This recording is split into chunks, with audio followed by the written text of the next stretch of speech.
So I am super excited about the show today, friends. I promise you it is going to be so totally amazing. You might want to get your favorite tea, get the kids next to their favorite event so that you can have this quality time with the girls, because I promise you this is not a podcast you want to miss. Welcome to PB and J, the Purpose, Balance, and Jesus podcast. I am your host, Angela Tesano. On the show, I'll walk you through your busy days and guide you to fulfill your purpose and balance your 7 target life areas. Join me for today's episode, How to Embrace Your Power Without Overpowering. Coming up next.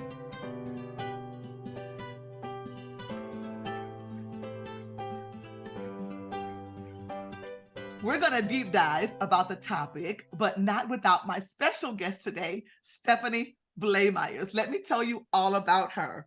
So Stephanie is an educator by day, an aspiring lifestyle blogger, and author by night. Her particular passions include home decor and renovation, the art and craft of education. Don't you love that? The art and craft of education. I love that. And connecting with others through words, stories, and images. She can be found scribbling in a journal, snapping a photograph, or doodling on anything resembling paper. Don't you love her already? Oh my gosh. She is a voracious reader, continually captivated by this window into the mind of favorite wordsmiths. She's been featured in the Canvas Rebel magazine and on YouTube. I'll add all the things you need to connect with her in the show notes. But for now, without further ado, let me introduce to you the amazing Stephanie Blamires. Hi, Stephanie. Hi, Angela. So fun to be with you. Thank you for that amazing intro. So before I dive into the questions, I gotta share. I mean, I have so many things on my notes I want to share, but OMG. Okay. I remember my first day meeting you. For those who don't know, we used to work together in education. We both worked at a local elementary school. And for those who don't understand education, we have what's called a CST. And the CST is basically in charge of making sure that all the curriculum is being implemented correctly and teachers are inspired and empowered to teach that curriculum. Is that right, Stephanie? Is that kind of a great definition? Okay. I especially love that empowered part. So important. Okay, great. So we're at our pre-training for the school year, and our principal introduces our new CST. And, you know, with somebody being new on staff, you don't know what to think. You don't know how to embrace. You just know, okay, somebody new is here. And I got to tell you, when Stephanie took the stage, I automatically knew I would love her. And I'm going to tell you why. And it has everything to do with what we're talking about tonight. I think, well, my first impression of you was, she's so pretty. That was my first impression.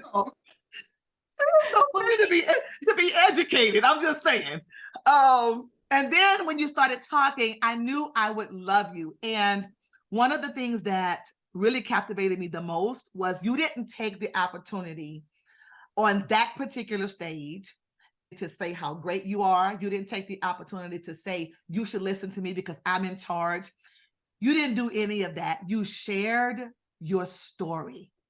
And it is a story that is not easy to share, but you decided that it is okay to be vulnerable.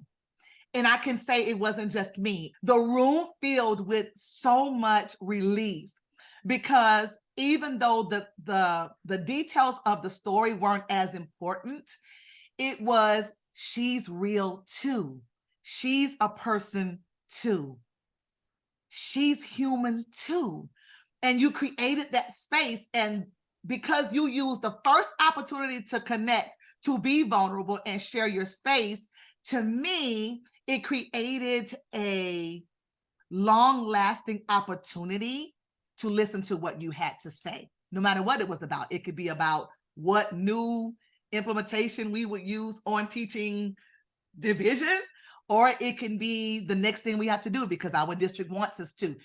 we wouldn't second guess it because you created an atmosphere of trust on your first day, the first time you had to speak, which leads me to our topic today. Because when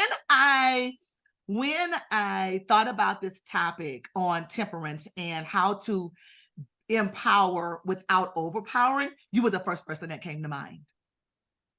And so let me tell you, audience, okay, because I can get excited about this. Let me tell you why she was the first person to come to mind. Because somebody who is as knowledgeable and has so much expertise and so much genius behind what you do, you don't have to present that kind of talent, that kind of ability. You don't have to present it in the spirit and in the aura that you do. I mean, I know a lot of people that know a lot of things, but it's hard to digest what they know because they don't present it in a way that I can chew and digest it. You create a space for your genius in a way that people just say, can I have more? You know, okay, do you remember ever being fed by your mom when you were a toddler and you like, you know, just, that's how it is when you're in the room with the Stephanie. You just want more. And I'm not here to, look at you blushing. Oh my God, Stephanie. It's just so true what I'm saying. Okay, so I want you to know that you empowered me that day. You didn't overpower me. And I want to share with my audience, because our audience today is women who are in leadership, women who own businesses, women who are in positions of power. And I know that they want to hear from you about how do I embrace my power and not overpower people. So that leads me to my very first question. We're going to go all in. So question one. You have a passion for knowledge and empowering others with your wealth of knowledge, Stephanie, in education and in life. But you offer and share your expertise with such a sweet aroma. That is facts. Oh my gosh. Share with our listeners today a piece of your journey and how you evolved into the woman you are, where you create a space where you know you're full of power, but people actually want to embrace that. How did this Stephanie that I know, how did she come to be? Thank you so much for that question, because I think it says so much about you and where you're going with your business and what kinds of responses you are hoping to elicit for your viewers. And so this definitely gave me some food for thought. And I had to think back. You mentioned the word vulnerability. And I think that, you know, when we look back on our lives in terms of like storytelling, those when we were vulnerable are the moments in which we experience the most growth. And so, yeah, for me, definitely 12 years ago, I went through a very difficult divorce. And at that time, I had to just reevaluate, like who am I now as a human, as an individual? Wow. What kind of church do I wish to attend? What kind of books do I wish to read? What is the music and the tenor that I want to have in my household? What are my interactions going to be like? And so for me, even though it was a super difficult time personally, it was also just a time of huge growth. Wow. Because I all of a sudden had all these decisions that I was able to make that I maybe hadn't considered a lot as a younger woman. Got it. And so having that reset, you know, when we look at those difficult times in our lives, sometimes we look back and think, oh gosh, I wish I had gone another direction there.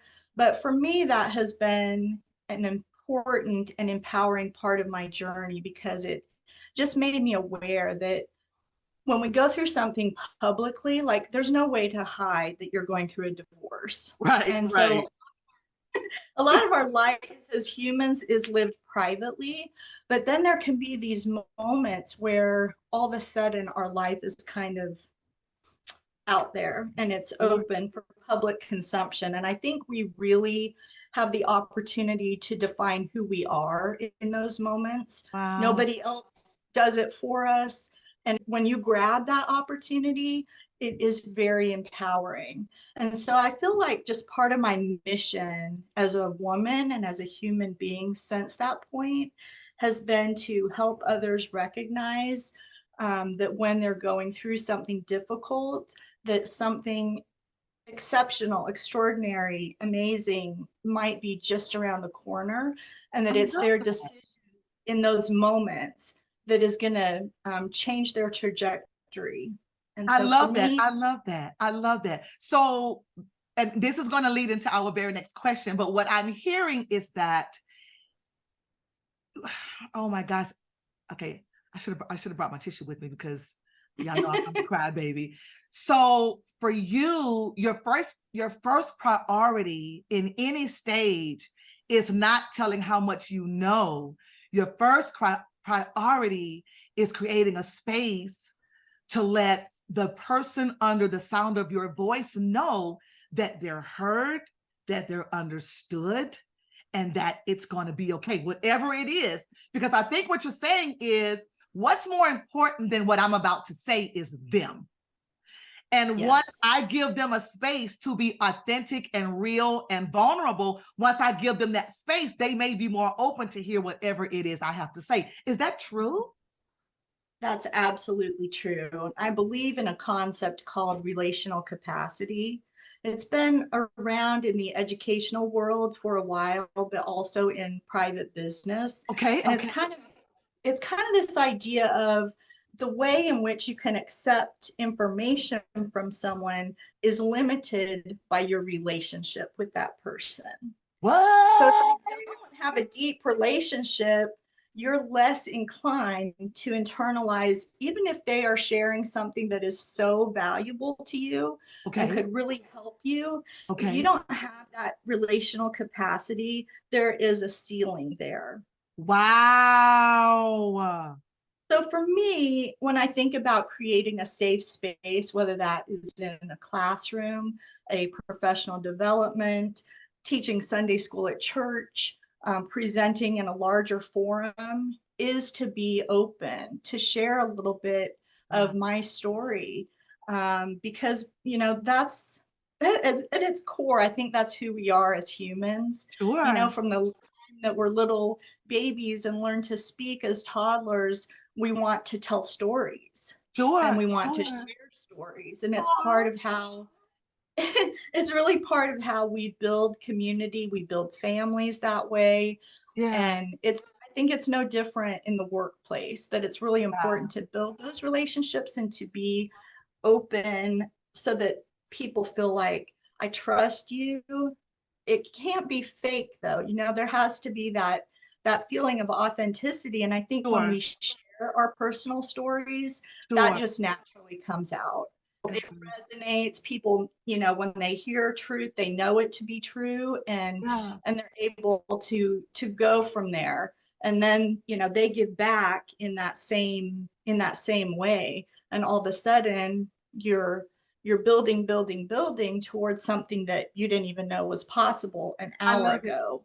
I love it. I love it. And I think you pretty much already answered my next question, which was, what is your mindset when you're creating these spaces? So your mindset is, how can I serve the person who is under the sound of my voice so that they are comfortable enough and we built a relationship, even at the smallest level, for them to embrace what I'm about to say. Okay, listening audience, are you hearing this? Are you hearing this? Okay, so this is amazing to me. The dynamic of building relationships is so important that it's not something we can skip and go to the important thing we want to talk about. But I wanted to ask you this real quickly before I go into the next question.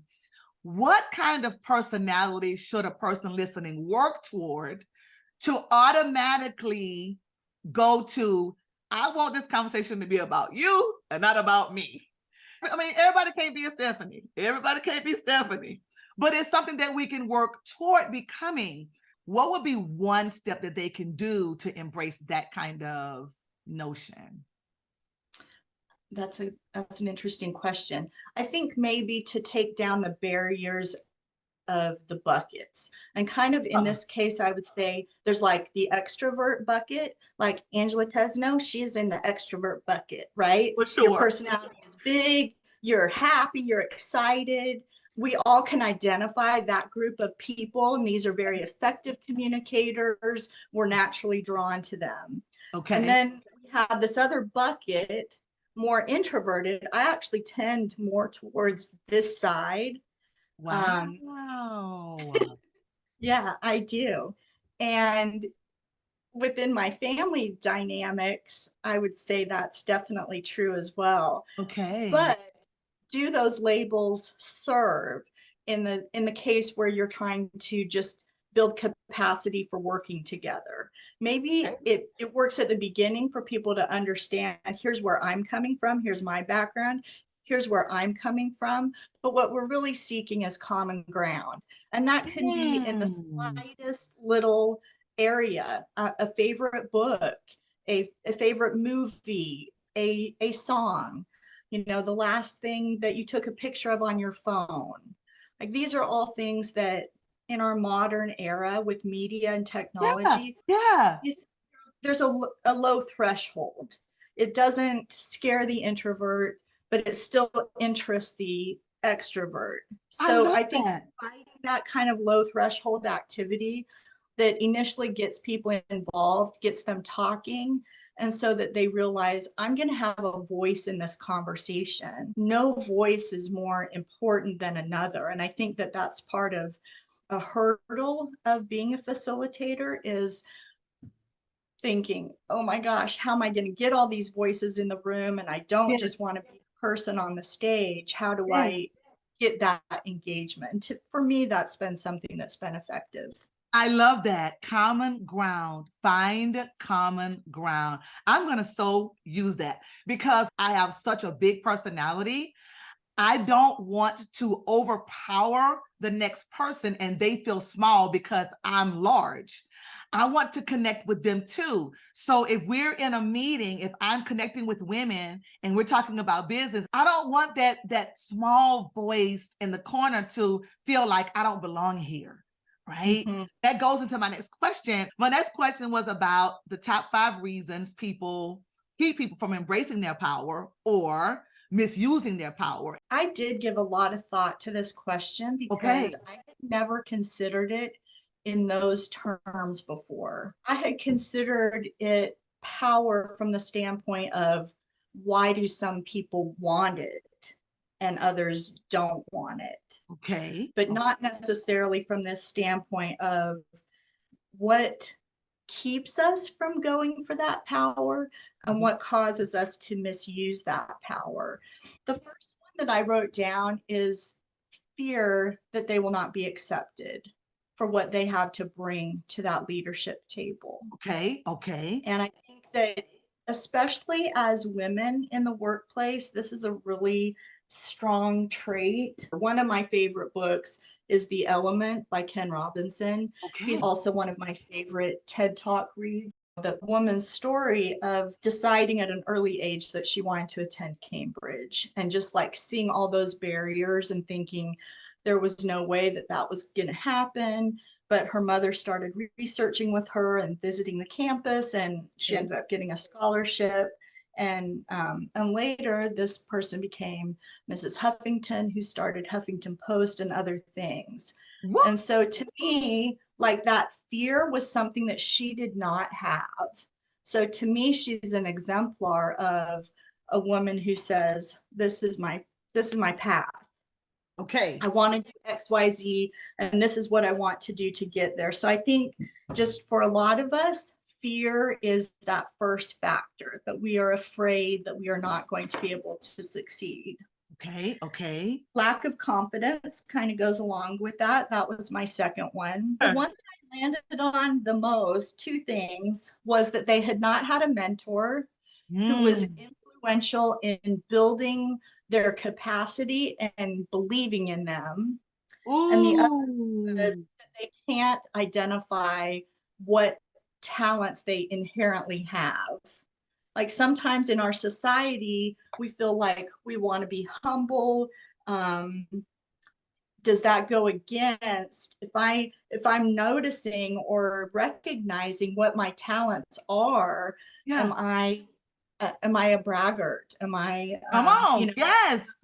Yeah. Yes. Yes. And so I think oftentimes those are things that keep people out of leadership who would be wonderful leaders. Wow. That we need leaders who are having those questions about themselves, Wow. but who work through, who push past those questions. Okay. Okay. Stephanie, you are dropping so much knowledge. Oh my gosh. I can already see how I fit in each one of the categories you named. For me, it's situational. So it's not a personality type where I fit in these categories, but certain situations I fall right in. Like certain situations I pull back because they're going to think, you just think you're all of that. You just think you're so much. So, and I can read the room and I can tell if that's the energy. So when I see that or feel that, I automatically withdraw. And so in every category you named, I can literally visualize a time in my life where I was that girl in that moment. But now I'm learning because of the amazing Stephanie is that is not the time to dial back. Yes. And I really thought about that lead in that you gave me as well with temperance and what we associate with temperance. And I really partnered it in my mind with those challenging situations that I have faced, that we have all faced. That's just the human condition. It had me thinking about, like, from scripture, the refiner's fire, and that it is after we pass through, the scorching heat, however that might be in your life. I think that it's different for all of us. Sure. But certainly most of us can look back on our life and identify certain points where things were very difficult and we were tempered through that situation. And there's a purity that comes through that process when you just, like, give yourself over to it. Come on. And believe that, there is joy on the other side of that. And with the mindset of, what am I to learn in this situation right now? And am I learning it? Are there others who are going through something similar that I can partner with them? And when we temper, it seems like it exists on a scale. Like sometimes we someone say, oh, they have a bad temper. And there's kind of an association with maybe anger on one end of the spectrum, and maybe something that's closer to meekness or humility on this end of the spectrum. And that maybe there's a place, more a medial place, kind of in the middle, where, like, maybe we've been mad, has tried us to our maximum limit. But then we have also had the relief from that. And we have we have had the balm of a good friend, a parent, a story, a song, a scripture, whatever it might be, that soothed that calmed it down, that helped it make sense. I love it. I love it. Oh my gosh. So in your temper scale, are you saying find the middle? I'm saying try to find the middle. I think that we will always still kind of lean one way or another, and maybe anger is too strong of a word to have at one end of the spectrum. But I think most of us can identify, oh, in this situation, I was over here and I needed to come back towards the middle, or I was here, but I really had an opinion or something to say, and I didn't. I needed to push myself, in that case, to come more towards the middle. I think maybe, we say in our common society, the truth probably lies somewhere in the middle. And I think for me, like, finding that middle ground, that common ground, that is where joy, growth, all the things that I'm seeking at this point in my life, that is where I find them. Oh my gosh, this is so totally amazing. I am learning so much, Stephanie. Just like, I already know how I'm going to be a better business owner, how I'm going to be a better mom, how I'm going to be a better wife, how I'm going to be a better sister, friend. because the truth of the matter is that who we are is who we bring to all the capacities that are in our lives. And whatever that role is, that's what we bring. So if when I was in the classroom, I brought Angela to the classroom. So I didn't just teach multiplication facts. I taught multiplication facts jumping rope, because that's kind of who I am. Yes. Right. So I'm going to bring all of these just jewels that you are dropping on us today to my own life. And I know our listening audience will as well. And you talked about what shies people away from embracing their power. Can you talk just for a few minutes about what causes them to abuse it? Yes, I did take some notes on this too. So excuse me for looking. Please use your notes. Use your notes, because I know what's on that paper. No, I know what's on that paper is what we need, friends. So notes, we need the notes. We need the notes. I know. I just, it's how I think internalize the world is by capturing it on a piece of paper. Wow. Because then I can look back on that later and I can check my current perception against it and see, was that true? Did that work out? What might I do differently now? Because I'm a different person today than I was 2 weeks ago when I made that decision. But anyway, wait a minute. Did you just say check my current perception? We can do a whole podcast. I'm gonna have to have you back, okay? Because I want to do a whole podcast, and I want to title it "Check Your Current Perception." Okay. I'm in the way. Okay, so talk to us about abusing the power. On this one, I felt a little bit conflicted because I almost felt like this can be a psychological situation. Okay. And I'm not a psychologist, but my undergrad is in sociology. I spent a lot of time studying, and I studied under a really interesting woman, worked with her on some longitudinal studies about perceptions and attitudes, and that really colored my whole rest of my adult life. Wow. But to me, one that I wrote down is following the perception of other leaders. So in other words, if the person who was in the role before them had that leadership style, and they, through whatever powers of ascension, take on that leadership role, that they just continue in the way that it was done previously, because it's just, it must be acceptable because it was done. And so I'm going to continue doing something that I know worked in this organization. Got it. I have happened in a few organizations that I have worked for. This was a similarity to the other one, lacking confidence. So that can kind of be on both sides of this coin. Talk to me about that. How does lacking confidence lead you to abusing power?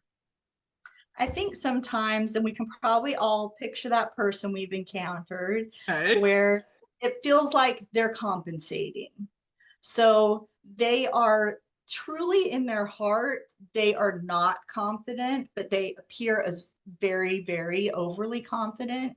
And sometimes that can translate as mean, degrading, critical. Where very often, once you get to know those people, you find that's not who they are at all. Not who they are, and they really don't have that confidence, but it's a persona that they have developed to kind of protect themselves.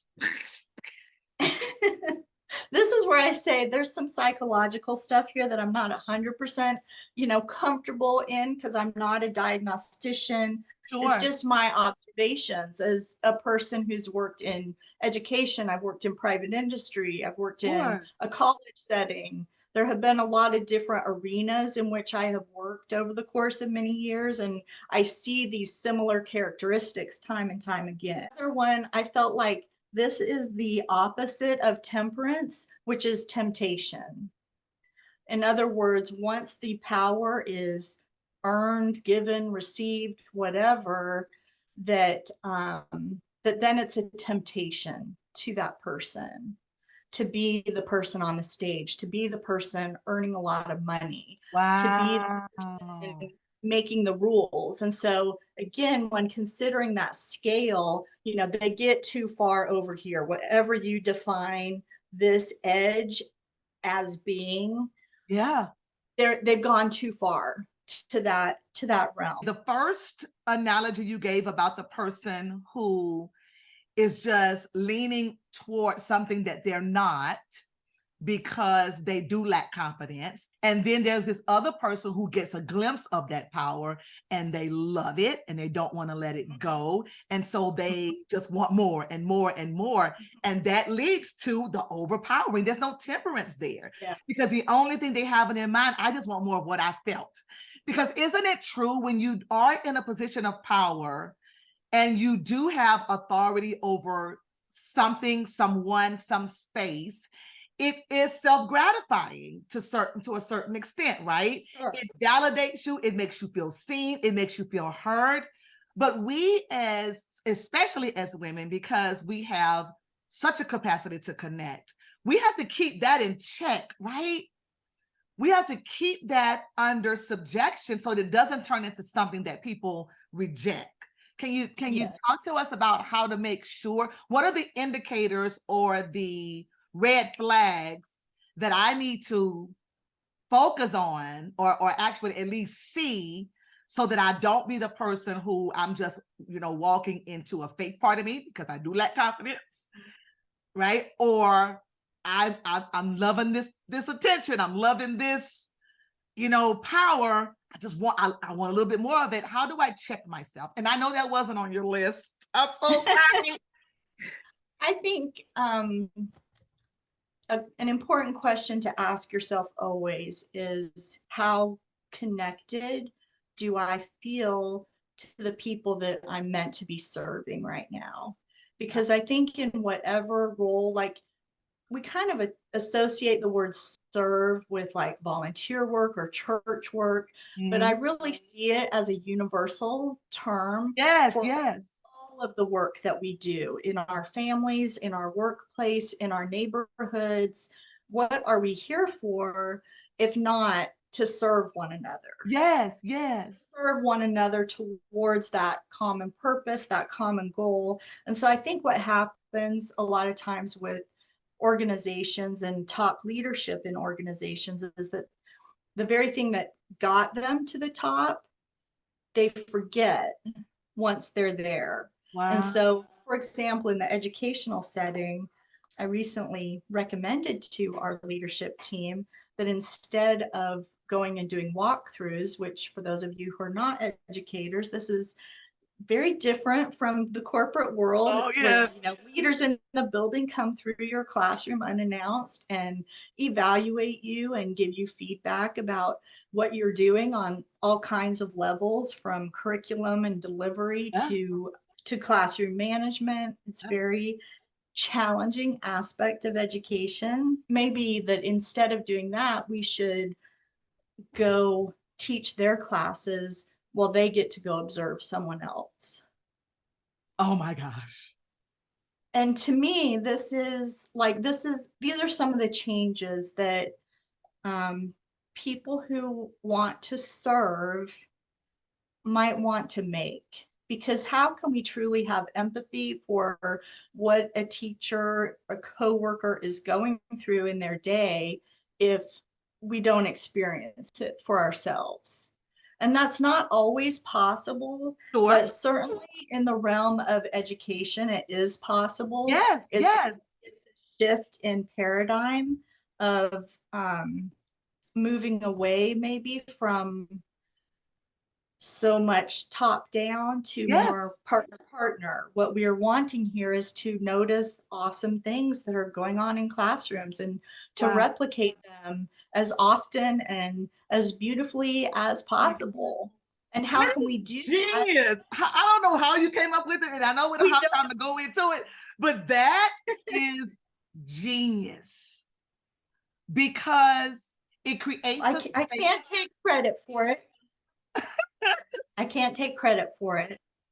My previous school district in Colorado was very progressive and did a lot of this. We called it collegial visits, and I it was love something that teachers really looked forward to. I know you can't take credit for the idea, but what you can take credit for is sharing the possibility with your team as a leader.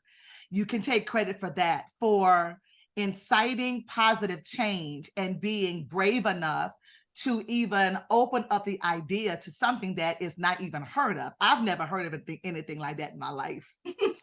So kudos to you for even walking in your power to even presenting that as an option for the school. So thank you for that. See, it's just another reason why you're so amazing. Just another extra reason why. Okay. So, okay, did you list them all? So we talked about you abuse power because of your lack of confidence. You abuse power because you love it too much. Okay. Was there any more before we move on? Just a lack of empathy was one. That's right. That's right. Because you talked about how that if you don't connect to your audience at a level where you can empathize with them, then you won't automatically see, or you won't automatically have those indicators that you're not in the right space. So yes. I love that. Oh my gosh, I love that a lot. And then the last one I wrote down is kind of similar to some of the others, which is just control. Some people just really, they love being in control. And some people don't. And some people I wish would step up into more of a, take control of a situation and make it better, because I believe their background is such that they could, knock my socks off. They could yes. really change something. Yes, yes. I'm trying to think, I should have written it down. There's a new song by the Brothers Osborne that came out the last week or two. Okay. But it talks about nobody's nobody. Okay. And it talks about this idea of today, kind of, did you change the story for someone? And I really live with that. And I have from a very early age. That was just something that my parents, grandparents, you really do. You really do. Just, and I know that is true, because you cannot see something that is going your way, or you can see something, let me rephrase it. You can see something that is not going your way. You can see something that is not right. You can see something that needs to be improved. And the way that you approached your leadership in the school where I taught is that you never created a space for anybody to feel bad about what they were not doing. Instead, you created a space for them to want to do better, right? So when I would help them, hopefully. Yes, because there were many things I didn't do right. Like many things I did not do right. But the space you created for me was, and you would always say, well, maybe we can look at it from a different perspective. Well, we can all use a shift in perspective from time to time, right? Yes, yes. You always approached it from a perspective of, this is what we can do better together. It was always us. It was, here is where we are, and here is how we can get from where we are to where we want to be together. And so what you just said about, that is just your way. That is true, friends. That is facts, because I have the proof for it, and it made me a better teacher because of it. So thank you. I think that just goes in part to like what's in this book. Yeah. The element, like being able to know what your innate gifts are, and not being shy. Yes, be humble, but don't be shy about recognizing those, because we have those for a purpose. I try to have a purposeful life, and to me that includes, what gifts do I have? I might have 5 and someone else has 50, whatever. These gifts, what am I doing with them? What do I want to do with them? How can I grow them? Yeah. Why was I given these gifts? And so for me, like Mm. that gift of just being able to make people feel calm and to feel like, okay, she's on my side, it's going to be okay. I had a really great leader several years ago who told me to never go into a meeting without thinking through solutions, to never ask a teacher or someone else a question that I didn't already have some possible solutions for in my mind. I And love that. that has really changed who I am as a person, because I think it's so easy to just complain, to say, well, this wasn't good, that wasn't good, this didn't work out. Even simple interactions like, when I got a new air conditioner installed and there were some things that didn't go right. Okay. Um, just like going back to my core, we talk about core memories these days, but I go back to my core personality, what Sure. I came into this world with. Like, Wow. I have 4 siblings. My parents are 91 years of age. I'm the fourth of 5. We are all very different, but 3 of us are educators. Okay. Um, and so we do have some commonalities too, but just the reality of I can look at my siblings and tell you exactly what I think their gifts are. Wow. And but it's a lot harder to do for myself. Sure. I get Then that. I have to say that I'm good at something, and I'm reluctant to say I'm good at something because, I don't want for that to be perceived as some I kind of, know. I you know. know, I get that. I get that. humble, because humility is something that I value. But I've really, in the last 10 years or so, learned that it's critical. Like, that contributes to our purpose here. I Yes. believe in my soul that we were given certain gifts because we have a purpose, that Yes. we need those gifts. We're going to accumulate some others along the way, but Yes. those core gifts, we're responsible for. We are stewards of those gifts, and the Yes. way that we carry them out in our everyday life, from the smallest thing to the biggest thing, Yes. that Yes. that's that's what defines us, in my view. Wow, Stephanie, you are like in the slang world, you are dropping gems, my friend. You are dropping gems. Oh my gosh. That is what defines us. Okay. I mean, I already have like 5 more podcast ideas just from your conversation.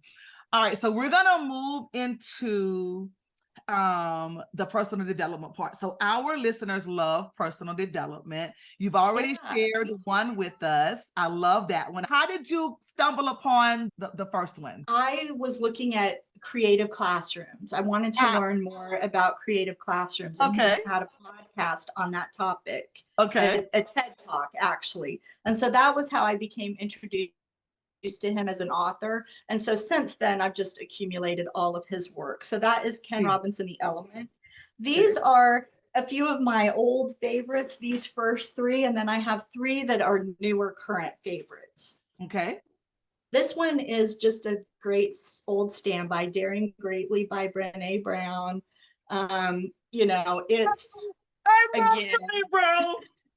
it's so impactful. Even just the cover, how the courage to be vulnerable transforms the way we live, love, parent, and lead. I mean, Daring what could be greatly. more concise than that? Yeah. You Who doesn't want to transform their lives in all of those areas? So I have Yes. used that one in the past many times for Okay. professional development opportunities, and Okay. it has always been really well received. Okay. And my third one from my old, good 3 list is called Big Magic: Creative Living Beyond Fear by Elizabeth Gilbert. You These are know. some of my new favorites. The, Ooh. the Doodle Revolution by Suni Brown is one of my current ones. And I was really lucky a few years ago. The charter school where I worked in Colorado was extremely progressive, like Okay. on 0 to 10, they're at 9.5. Okay. One year, they gave us the opportunity to go to the Design Thinking Institute, Okay. which is a school in the San Francisco Bay Area that is carrying forward the design thinking methodology at their school, grades K through 12. Oh. And it is a wonder to behold. You just cannot believe what students are able to generate on their own. But one of the premises of that is that doodling frees our minds to get out of our typical headspace and to gain access to a part of our brain that we need to activate in order to be more innovative. And so Really? to me, that's a really interesting, and I love to doodle. And so that was kind of like a ratification too, of like, okay, now there's some backbone, there's some behind it. research to this. Yes. Another current read that I have is The Art of Choosing by Sheena Iyengar. Not sure if I'm pronouncing that correctly. But this one also is really interesting because it just posits those questions in every chapter of how are the choices that what are the choices that you're making today, and how are you influencing those choices? How are you making your decisions? Wow. What kinds of decisions are really like lifelong decisions, like have a huge impact over the course of many years versus, what kind of apple am I going to eat today? Yeah. So this has just really raised my awareness about, oh, wait, I do have a choice right here, right now. Wow. And that choice could have a domino effect. So I'm going to think on this for a second. It also gave me that mindset of, I don't have to decide everything today. And sometimes Wow. when we're pressured for decisions, sometimes the decision is to say, you know what, I'm going to think on that. I'll get back to you tomorrow. And that's okay, right? That's okay. Totally. And we probably need to do that more often and to give decisions various weights. Like, this decision is heavier. It might have a lifelong impact. This decision is very light. I can make it quickly and let it go because all that it might do is, get me through dinner at 5 p.m. Sure. But I think sometimes in modern society, we're faced with so many decisions in a day that they all become like of an equal weight, and they're not. Sure. We need to give weight and time to the decisions that really impact our future. And that because we're living in a fast food society, right? Yes. Fast food, you're not sitting down.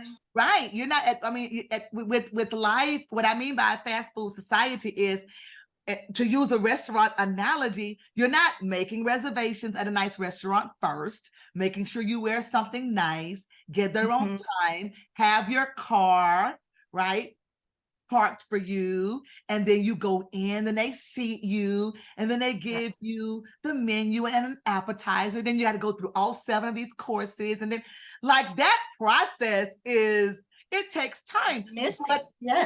But the takeaway from an experience like that is life changing, right? As opposed to you order and then somebody's blowing at you because you forgot to move up, and then you grab your food through a window, and then you're wolfing it down on the way to the next meeting. Yes. I mean, thank you for that segue, because that leads us right into my book number 6. Okay. And this one is called Pieces of Light. I'm not familiar with this author, Charles Fernie Huff, maybe. Okay. But I chose to read this one because I'm writing a memoir, and the subtext of this is the subtitle, How the New Science of Memory Illuminates the Stories We Tell About Our Past. Wow. I was really interested to read about this, and I'm only about halfway through, but what you just said is such a beautiful illustration of it. Like, your memory of getting prepared for a beautiful evening out is very sensory, right? The clothing that you choose to put on your body, maybe you wear some special perfume or cologne, the feeling of being in the car for a purpose of pleasure rather than just, because you got a shuttle from one place to the next. And then my husband opening the door for me. Yes. And he All took of my those, hand, all that. Yes. yes. All of those things that are going on that, again, back to the core memory that you're hearing about a lot, which he talks about a little bit too, Okay. that we don't choose our core memories. Our core memories are created when it's a synchronicity of all these different kinds of things that you're kind of referencing. A special event, maybe there's a scent that goes with it, because a lot of the science suggests that enhances a memory. Okay. And that I could definitely give some examples from my life where I feel like that is the truth and why a memory stays and becomes permanent. Yes. And others, fleet away, even though you want to remember them and you think you'll remember them forever, but a couple years later, it's very vague in your mind.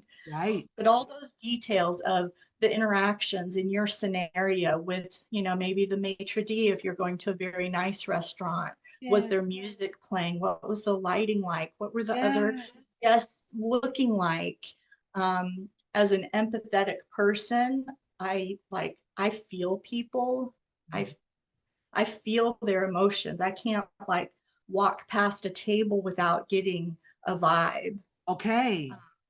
And so all of those kinds of noticings contribute to that experience, in the same way that, the drive-through analogy, that's an experience as well. But it's a different kind of experience. And when you're in that special one, that this is a moment. This is a moment right here. I want to commit to my memory because the way that it makes me feel is special. Yes. Oh my gosh. All of these are great reads. And I know that our audience is going to take your advice on them. I think in terms of personal development, every last one of them can find a special place in our journey as women in leadership. So I love them. We're almost winding down to the end. Okay.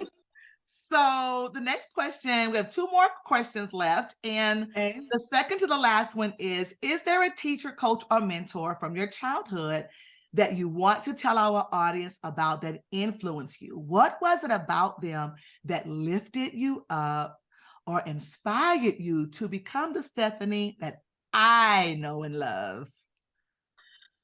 Gosh, this is another, I made some notes. Go ahead. I wrote down a few names. Okay. First was Jim Moyer, my PE teacher in elementary school. Stop and then Miss it. Franklin, my 4th grade teacher. And then Miss Parker, my 9th grade English teacher. But at the end of the day, the one that I came back to, because it said childhood, was my dad. Okay. And I would like to share a little bit about my dad. Please do. My mom is such an incredible woman. She's just unbelievably beautiful. She's brilliant. And so my mom is more in the spotlight.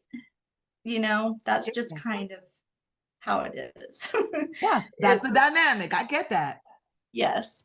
And she is lovely and I talk about her in lots of my blogs and other places. But for this particular question, my dad is a retired Air Force colonel.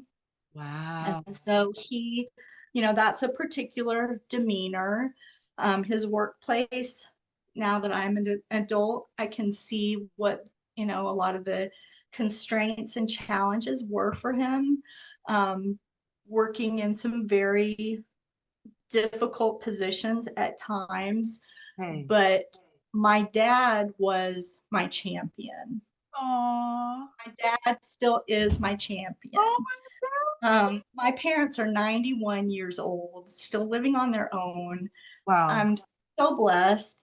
But I wanted to share just a couple of experiences, like forks in the road, where I couldn't answer this question without bringing up my dad.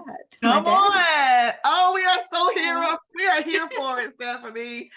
And so I can think of lots of them over time, but one that really stands out in my mind, it was the mid 70s.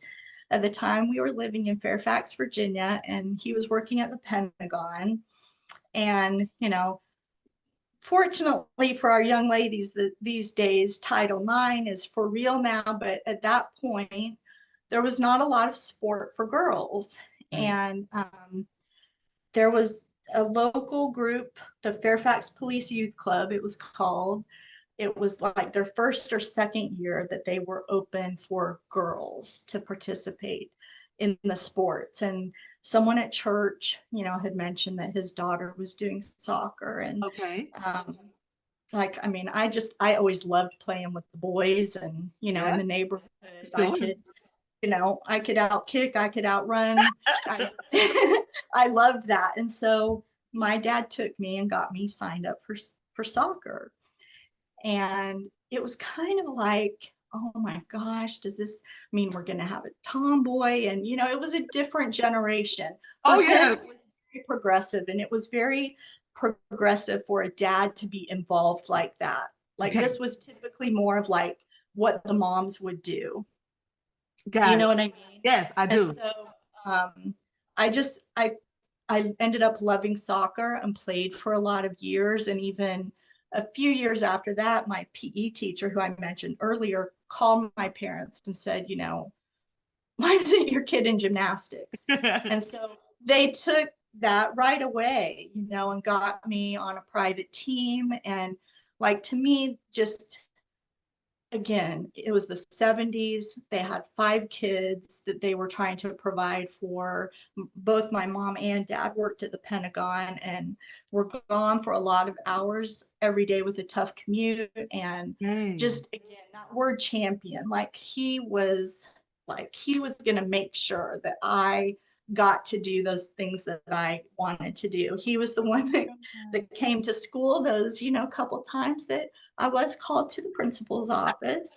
It would be my dad who would come and, you know, try to reason with me and Yeah.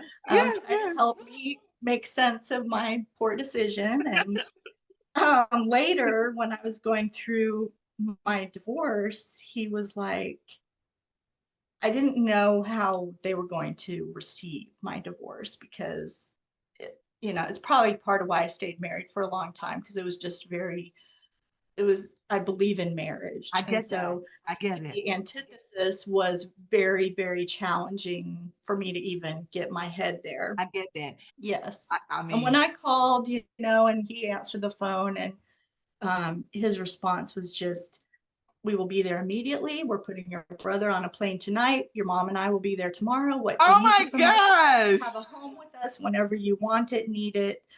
What what is your next step? Like, there was just never any hesitation. Love it. I love it. Oh my gosh. Oh, I get it, Steph. I And do. to me, like, just everybody needs a champion. Everybody needs a champion. And it might not be your parent, it might not be your sibling, but also, rather than like looking for your champion, I was lucky enough to have one, but it has really impacted my thinking in terms of who can I champion today? Wow. Who is in my pathway today that is in need of something that I can give them? Yeah. Like, why would I not do that? But if I'm not looking for it, if Yeah. I'm not actively like seeking that out and noticing what's happening around me, Yeah. I I probably have missed a lot of opportunities in the past. I try to not miss quite so many now, Yes, because ma'am. Yes, I ma'am. really try to live by that, you know, who needs a champion today? And if it's me, I want to be darn sure that I did it, that I Yes. did not let that opportunity pass me by, but that Yeah. I took action and was Yeah. there for that Yeah. person. You know what I love about the description of your dad? You didn't describe him as a champion as the biggest. You didn't describe him as the tallest. You didn't describe him as the strongest. You didn't describe him as the richest, which are all things that on the surface you would think a girl wants. You described him as a person who always showed up. Mm-hmm. That is the recurring theme in every story you told about your journey with him. When you were at the school and you didn't make the right choices, he showed up. When you wanted to be involved, he showed up. When you were at one of the most difficult times of your life, he showed up. So your champion is what I think everybody needs, and what you are describing as who you are right now is a person that shows up. Just show up. Oh my gosh. I hope so. I think that, like, if there's nothing else that people have to say about me when my time here is over, I hope that is how people feel about me. You showed up. So you're carrying on the legacy of your dad. Oh my God. He's still doing it. I mean, I still work with him like regularly, and he's like, you know, when I try to get my blog started or do other things, he's like, well, your writing is better than anybody I read. Like, he just, it's not true necessarily, you know, but just the fact that he believes that. Yes, and he's showing up again. He's showing up for you, his baby girl. He's showing up every time, over and over again. I love that. Oh my gosh. Okay, so that is a great segue. I make a space, a segment I call Grateful Heart, and I share a positive experience that made me smile, laugh, or promotes gratitude in my life. Something that happened today or at least within the week. And so I'll share, and then we will end our show with you sharing your Grateful Heart space. So it's only Monday, so I gotta go off of yesterday and today. I'm gonna choose. There's always so much to be grateful for, Stephanie. Oh my gosh. Yesterday, I wasn't feeling great at all. I went to visit someone who was sick and somehow attracted their bug. And I was not feeling great at all. And so I was thinking about all what I had to do, that I just didn't have time to be sick. I just didn't have time for it. And so my husband is just so attentive and so caring. And I told him specifically, I said, stay away from me, because I don't want you to get this bug that I attracted. I don't want you to get sick. Stay away from me. And he just didn't listen. And running the risk of getting sick, running the risk of catching my bug, he attended to me every step of the way. He covered me when I was cold. He made me dinner. He checked on me every 5 minutes. I'm grateful for that, because any excuse, I guess, is a good enough excuse not to want to be bothered with somebody.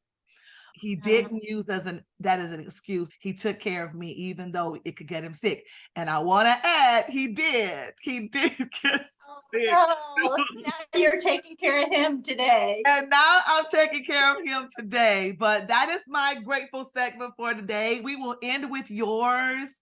I know it's going to be great because you always share from the heart. What is your grateful heart moment? Oh my gosh, I'm going to break your rule just a little bit. Okay. This is what used to get me into trouble in elementary school. Breaking the rule just a little bit. Go for it. You're allowed.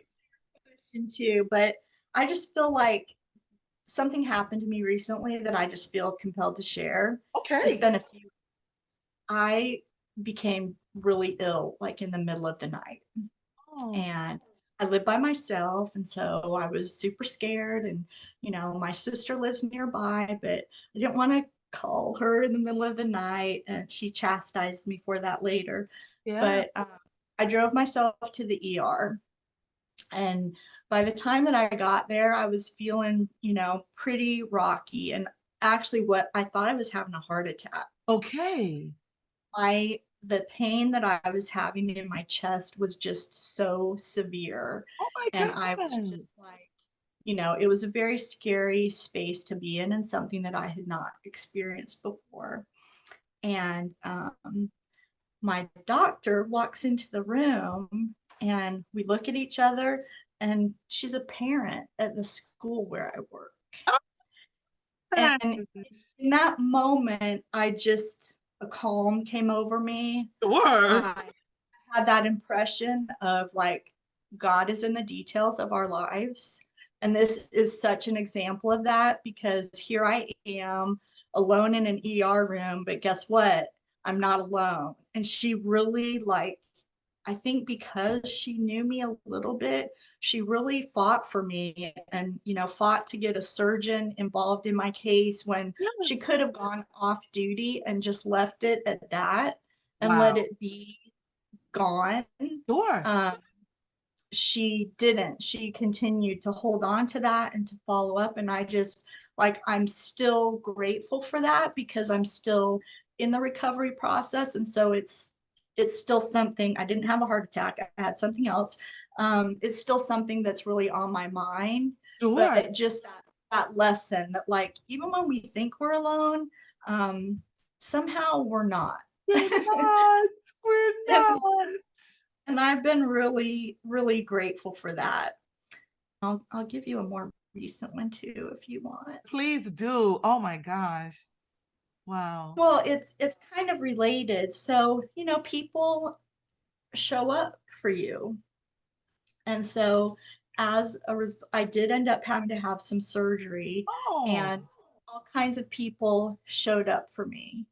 And, my sister and her husband and my niece from a different sister spent hours sitting with me at the hospital. And, my principals were constantly checking on me. And some people from church came and mowed my yard and raked leaves and cleaned up, things that I would have had a very hard time asking for that kind of help.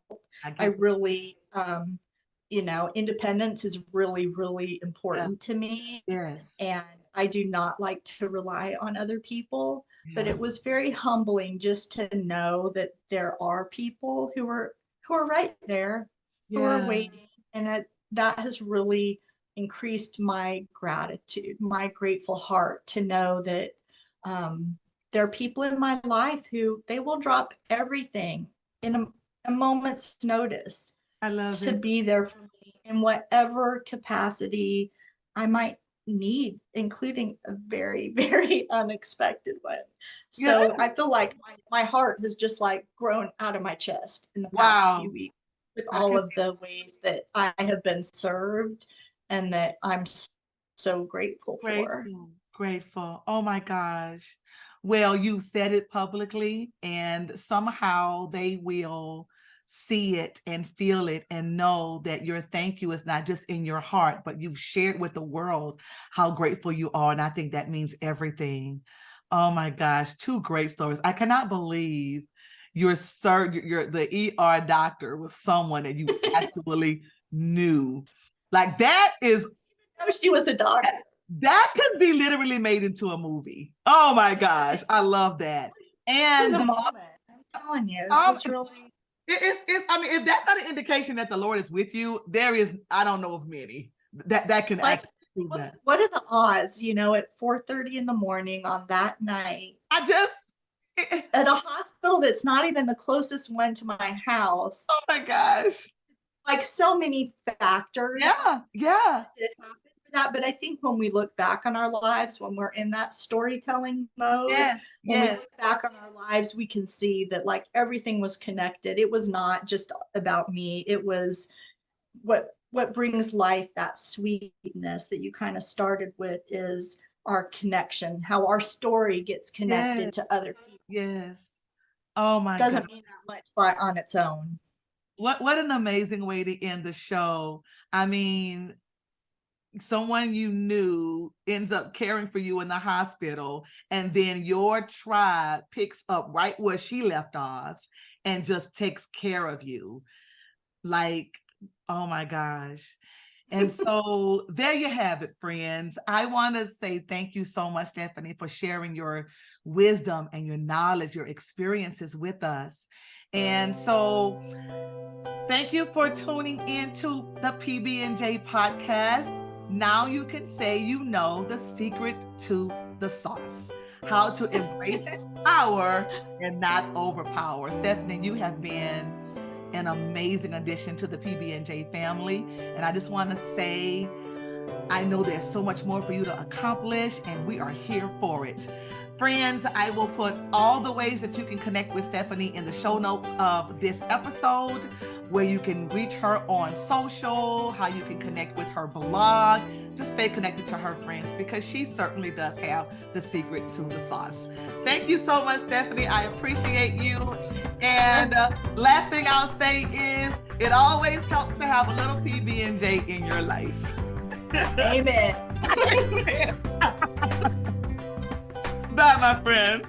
Thank you.